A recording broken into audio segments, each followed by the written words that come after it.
خیلی کف و بلد میگی سمت کنی؟ علیکی نگی آره ببینی توی سرامیکا میشه باید میشه کم میشه چیز کنده میشه؟ یکی از پرسی بذاریم بپرسی؟ کف و این رنگی میتونی کار میکنی؟ اگه زدی دوباره لب پرسا پرید چی؟ اگه خواستم 2 سال دیگه پاکش کنم چی؟ میخوام پاک شد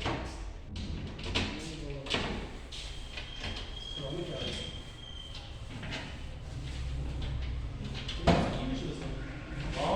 کلاسیکی میتونی رنگ کلاسیک؟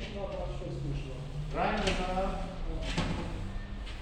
رنگ کلاسیک مقابل اینا با آب بشوری اینجا رو میرن نه اینجا شستنی نداری فقط تی زدن دارن اینجا تی دارن تی میگم اونجا رو تی نزنن میخوام نارنجی کنم 3/4 3/4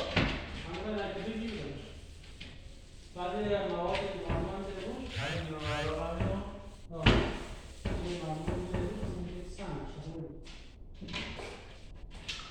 بعد پاک میشه